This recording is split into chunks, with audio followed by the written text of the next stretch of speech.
Kami lanjutkan kembali pembahasannya, yang mana pembahasan sebelumnya yaitu tentang siapa penulis dasar iman Kristen di Injil Yohanes. Mau menyampaikan atau membahas apakah iman Kristen sesuai maksud penulis. Durasi waktunya sudah kepanjangan, paling kami itu antara 10-15 menit saja, atau 20 ke bawah lah. Kalau bisa malah di bawah 10 menit. Setelah mengetahui penulisnya, sekarang pembahasan apakah maksud penulis sesuai dengan keimanan Kristen. Kami lanjutkan kembali ayatnya. Kami bacakan 1 Yohanes 1 ayat 3. Apa yang telah kami lihat dan yang telah kami dengar itu kami beritakan kepada kamu juga, supaya kamu pun beroleh persekutuan dengan kami. Dan persekutuan kami adalah persekutuan dengan Bapa dan dengan anaknya, Yesus Kristus. Keterangan kami itu adalah penulis. Keterangan kamu adalah orang yang diberitakan. Bisa individu, bisa orang banyak. Kamu sendiri atau kamu sekalian. Kami, penulis, memberitakan, menginformasikan, memberitahukan kepada kamu. Kamu bisa satu orang, bisa orang banyak. Kalau kamu sekalian. Jadi diberitakan ke orang banyak itu jadi jamak. Jadi kamu sekalian atau kalian. Kami ambil kalian saja ya biar enak. Jadi kalian diajak sama penulis agar menjadi satu persekutuan dengan penulis. Dan biar mudah dipahami, kata ganti kami di situ, kami ganti, saya ganti, penulis, begitu ya, biar enak. Lalu apa persekutuan penulis itu? Persekutuan penulis adalah persekutuan dengan Bapa dan anaknya, Yesus Kristus. Berarti persekutuannya penulis, Bapa, dan Yesus. Nah, di titik ini, saudara Kristen memahaminya salah besar, sangat fatal. Kenapa sangat fatal? Yang dimaksud persekutuan di sini antara penulis, Yesus, dan juga Bapa adalah satu firman, bukan satu keilahian. Seharusnya kalau satu keilahian yang sportif, kalau Yesus itu Tuhan itu sendiri atau Bapa itu sendiri, seharusnya penulis pun juga ilahi, juga Bapa itu sendiri. Kami ulang kembali, persekutuan di sini adalah persekutuan dalam satu firman, bukan satu keilahian. Kenapa satu firman? Itu dijelaskan di ayat 1, yaitu tentang firman hidup. Sederhananya begini, biar mudah dipahami. Allah atau Bapa itu yang mempunyai firman, terus Yesus itu adalah firman yang hidup, yang menerima firman dari Bapa dan menyampaikan firman itu kepada penulis, kepada kami sang penulis. Nah, kamu itu diajak biar menjadi satu firman, satu persekutuan. Kemudian, kenapa tadi kami bilang fatal dalam memahaminya orang Kristen ini? Karena fatalnya itu persekutuan yang dimaksud adalah persekutuan ilahi. Jadi antara Yesus dan Bapa itu adalah satu keilahian. Ini fatal banget karena mempersekutukan Tuhan, mempersekutukan Allah, mempersekutukan Bapa itu sudah pasti neraka. Padahal maksud penulis Injil Yohanes ini adalah satu persekutuan tentang firman. Firman yang disampaikan kepada Yesus dan Yesus menyampaikan kepada kaumnya, kepada kami penulis. Bahkan kemauan Yesus, keinginan Yesus itu sama dengan penulis. Seperti di Yohanes 17 ayat 21. Apa keinginan Yesus? Supaya mereka semua menjadi satu, sama seperti engkau ya Bapa di dalam aku, dan aku di dalam engkau, agar mereka juga di dalam kita. Kembali ke 1 Yohanes 1 ayat 3. Jika Yesus itu satu persekutuan keilahian dengan Bapa, seharusnya penulis pun juga ilahi. Juga Bapa itu sendiri, seperti Yesus yang katanya Bapa itu sendiri. Dan kamu atau kalian yang diajak agar menjadi satu persekutuan, juga kamu calon-calon ilahi. Sampai sini kami tarik kesimpulan dulu. Kalau Yesus itu adalah Bapa sendiri, itu bukan maksud penulis. Jadi benar-benar fatal pemahaman Kristen tentang Yesus. Jika Yesus adalah Bapa, penulis adalah Bapa juga. Dan kamu calon-calon Bapa. Biar lebih jelas dan gamblang, kami lanjutkan ayat-ayatnya. Dari kop Allah adalah terang.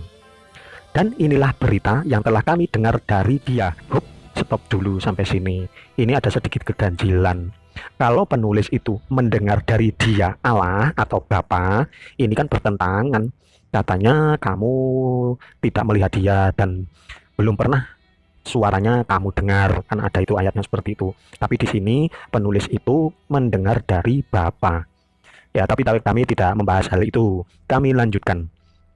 Dan yang kami sampaikan kepada kamu, Allah adalah terang dan di dalam Dia sama sekali tidak ada kegelapan.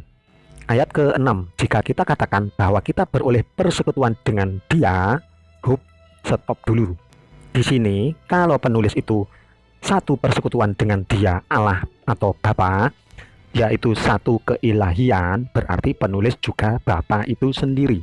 Makanya harusnya sportif. Kalau Yesus itu satu keilahian dengan Bapa, penulis pun satu keilahian dengan Bapa. Keterangan ayat kalimat berikutnya, namun kita hidup di dalam kegelapan, kita berdusta dan kita tidak melakukan kebenaran. Tetapi jika kita hidup di dalam terang sama seperti Dia ada di dalam terang, maka kita beroleh persekutuan seorang dengan yang lain.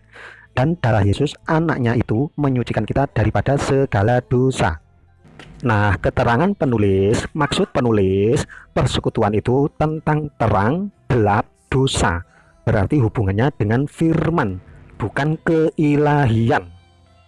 Allah atau Bapa menyampaikan firman kepada Yesus. Yesus menerima firman dari Bapa. Yesus juga menyampaikan firman kepada penulis. Penulis memberitakan tentang firman yang disampaikan itu kepada kamu atau kalian. Yang percaya berarti satu persekutuan, satu firman, satu di dalam terang. Yang tidak percaya berarti di dalam kegelapan. Kamu atau kalian mau tidak diajak penulis supaya mendapatkan terang. Terang itu disampaikan oleh Yesus. Yesus mendapatkan dari Bapa. Kalian dan kami penulis dan juga Yesus agar menjadi terang sama dengan terangnya Bapa.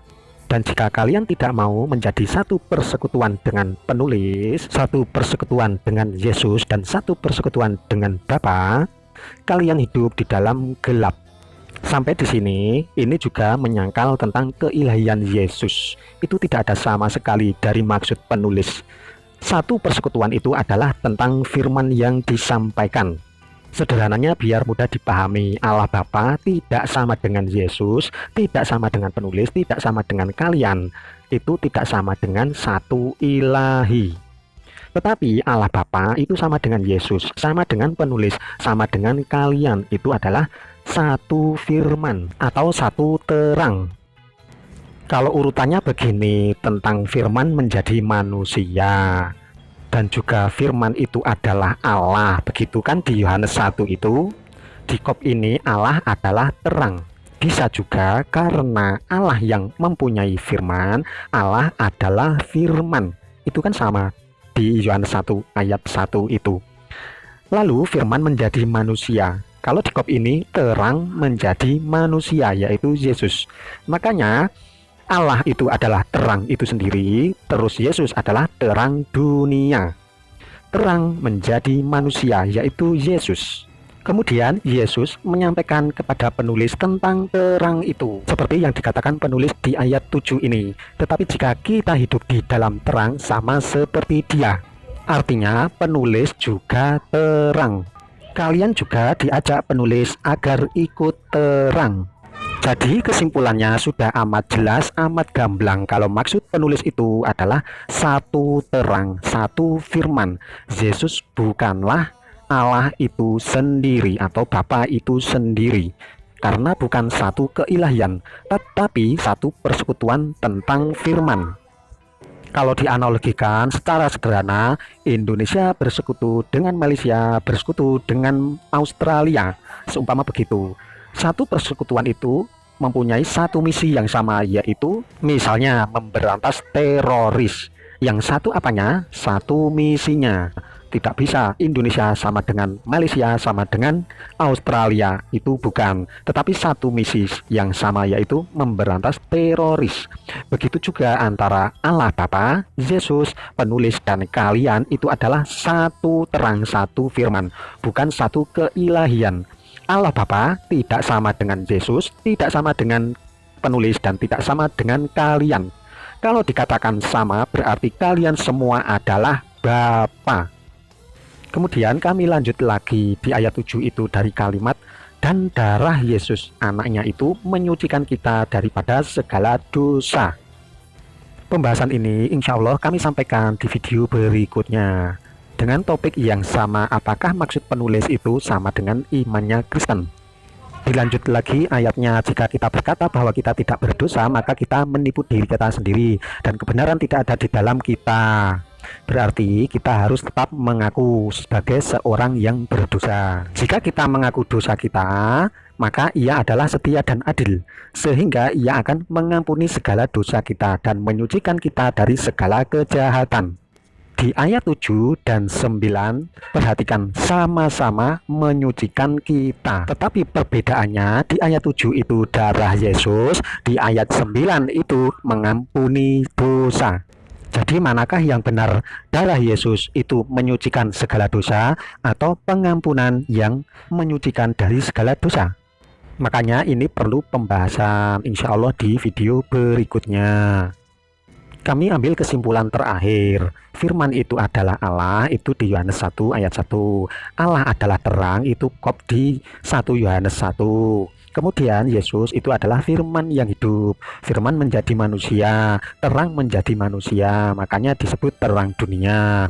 Kemudian penulis adalah penerima firman dari Yesus, penerima terang, pemberita firman atau terang. Lalu menyampaikan lagi kepada kalian, memberitakan kembali kepada kamu atau kalian. Kemudian kamu atau kalian itu adalah yang mendapatkan berita dari penulis tentang firman, tentang terang. Nah, jika kalian itu percaya, maka kalian pun juga ikut terang.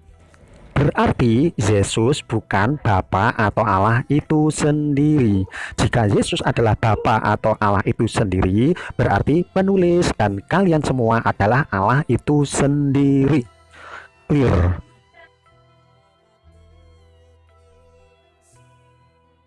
Alhamdulillah. Dadah guys, bye. Sampai ketemu lagi di video selanjutnya. Bye-bye.